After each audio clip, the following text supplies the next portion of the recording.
And yun nga guys, nandito po tayo ngayon sa Centennial Tunnel dito sa may Aringay, La Union. At maya maya lang, pagkagat ng dilim, ay papasukin na natin ang tunnel. Ano kaya ang nag-aantay sa atin sa loob?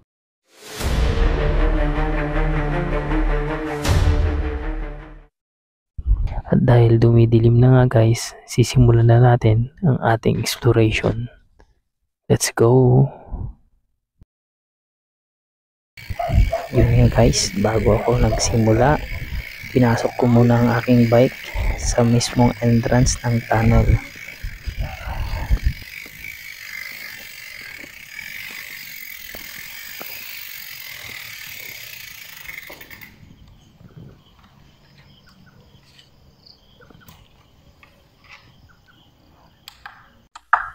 And yun na nga po guys, sinimulan ko nang pasukin ang Centennial Tunnel. Bukod sa mainit, wala naman masyadong kakaiba.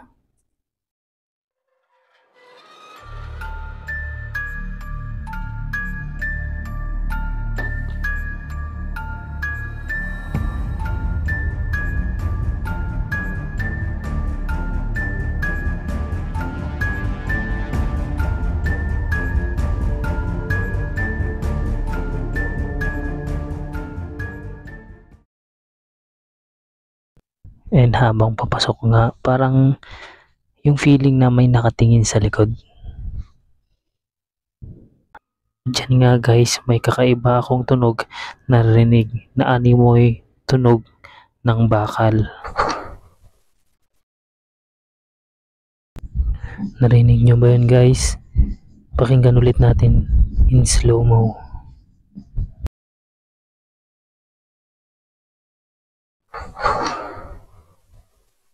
Parang tunog ng sinasarang gate guys, di ba? Sa oras na nga yan guys, hindi ko na lang pinansin ang aking narinig at inakalang guni-guni ko lamang ito at nagpatuloy na sa aking paglalakad. Guys, may paakyat siya dito. Try natin kung ano ito. Kung anong meron.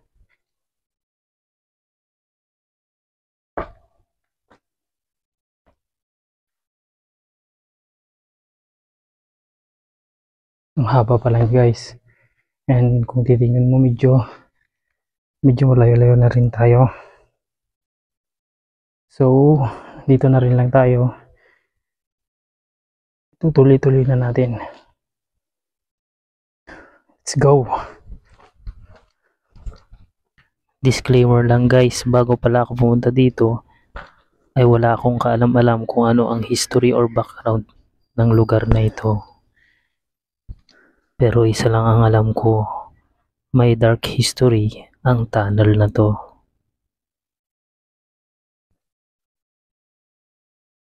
Actually guys, ang haba pala niya.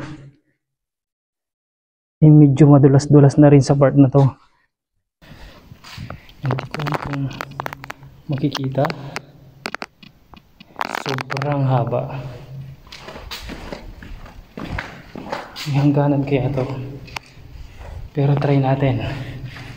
Habang papalayo, yung hangin medyo numinipis. Ganun talaga siguro pag tunnel. First time ko lang po kasi pumasok sa tunnel.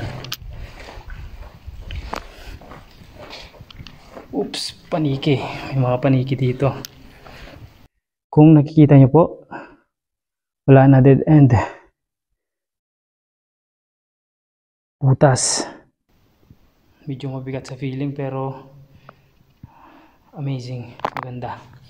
At least nalaman natin kung ano ang nasa dulo, kaso gusto ko sanang silipin pa at pumunta sa dulo kung nakikita nyo yun guys.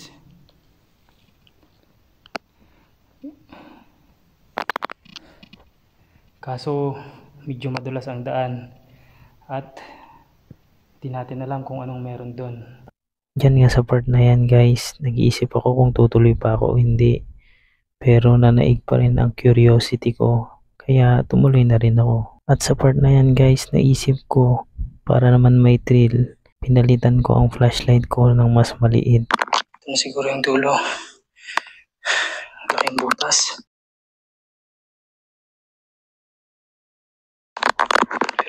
natin pasukin guys.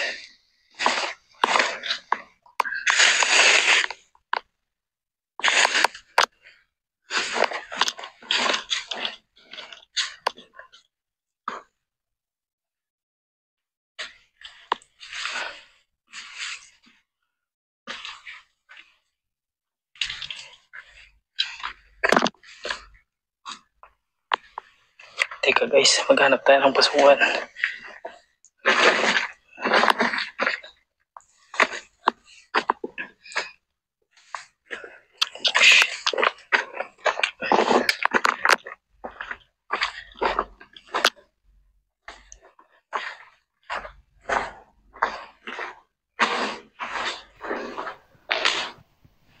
Wala na guys, talagang dead end na. Dito na lang ang nasa daan.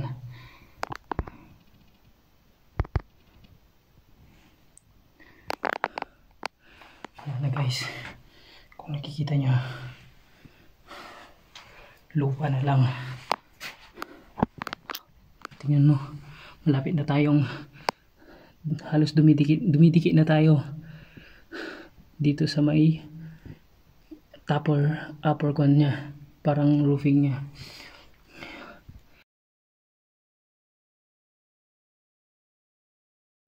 Gusto ko pa sana magpatuloy guys, kaso naharangan na ng lupa ang daraanan ko, kaya wala na akong choice kundi bumalik. So ang ending niya, kailangan na natin bumalik kasi yung hangin dito guys sobrang nipis, ang hirap huminga. Yan guys, pero at least nalaman natin kung ano nga ang nasa dulo nito, kaso di lang natin mapupuntahan kasi wala na, natabunan na siya ng lupa guys. Kaya ang dapat na lang natin gawin, mag-impake na at bumalik. Mag-ready na tayong umuwi. Mag-ready na umuwi kasi mag-isa lang tayo na pumunta dito, wala tayong kasama.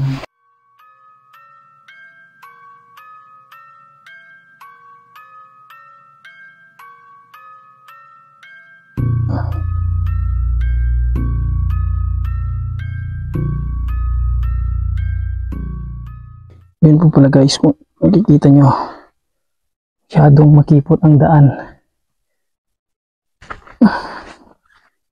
Shit. Habang naglalakad ako sa makipot na daan ay may hindi inaasahang pangyayari. Oh shit. Ayun nga guys. Grabe.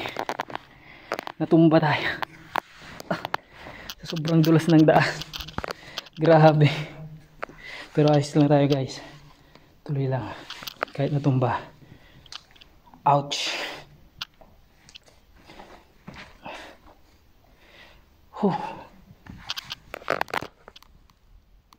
Hindi naman tayo na paano. Mahalaga. Natapos natin ang ating exploration.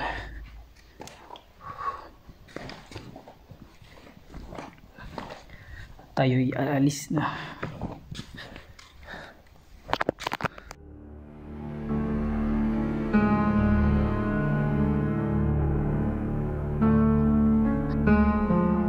Saglit pa lang ako dito sa tunnel pero ang bigat ng feeling. Tipong mahirap po huminga. Or dala lang siguro ng sobrang habang tunnel. Oh, yeah.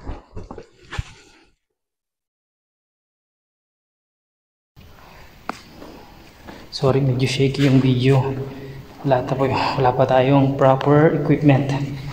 Pero pag nagka-budget na rin, siguro bibili rin tayo ng maganda-gandang camera. Pero sa ngayon, cellphone muna.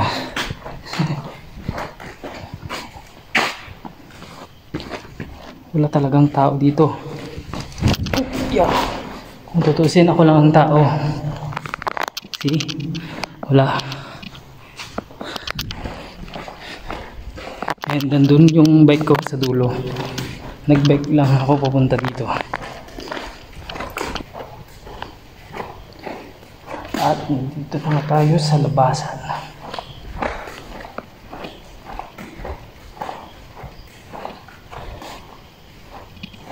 Kakangalay din pala maging vlogger.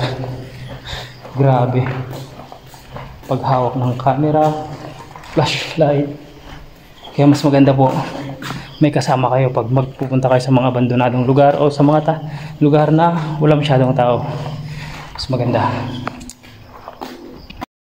At yun na nga guys. Diyan na po nagtatapos ang exploration natin sa Centennial Tunnel dito sa Haringay La Union. I hope nagustuhan nyo po ang video kahit medyo shaky ang camera at pangit ang quality ng video natin. Please like, subscribe, and share para sa more video na gagawin pa natin sa hinaharap. Actually, ang balak natin ay ang haunted resort ng Bawang Paringaw, ang Cresta del Mar. Kaya guys, para sa susunod na adventure or exploration natin, please like, subscribe, and share na rin guys. Malaking tulong po sa akin yun guys, para mas makagawa pa tayo ng mga video na tulad nito. And yun nga po guys, kung may alam po kayo guys na abandoned or haunted places dito sa La Union, please paki-comment na lang po. Try po nating puntahan yan at subukin ang ating tapang. Yun lamang po. Sana po nagustuhan nyo yun. At tayo'y uuwi na. Bye-bye!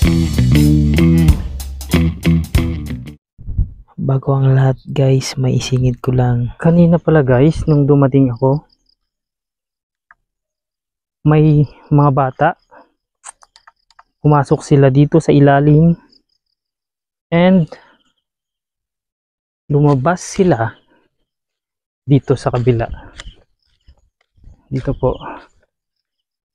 And total, nandito na rin lang po tayo. Susubukan na rin po natin kung anong meron sa baba. Hanap lang tayo ng babaan.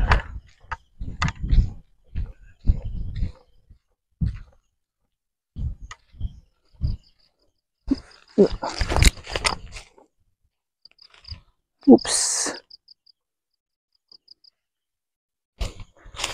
Nga pala, kapag pupunta kayo sa mga abandonadong lugar na ganito, huwag nyo akong gagayahin, magsapatos po kayo.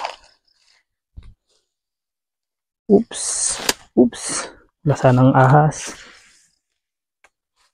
Oops.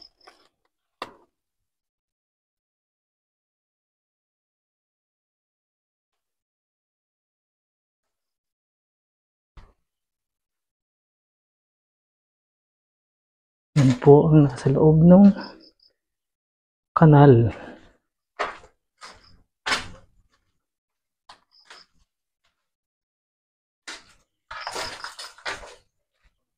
Oh, yun lang.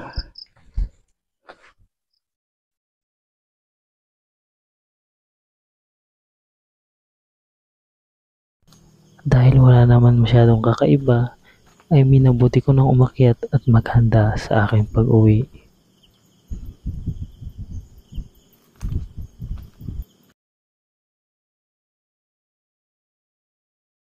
Time check guys is 6:48 pero sobrang dilim na po. Yan. Gaya nga ho ng nakikita nyo, ay wala talaga akong katao-tao. Pero actually, nung dumating ako, may mga batang naglalaro. Siguro mga taga rito rin. And dito ko na po tinatapos ang video natin, ang exploration sa Centennial Tunnel ng Haringay La Union.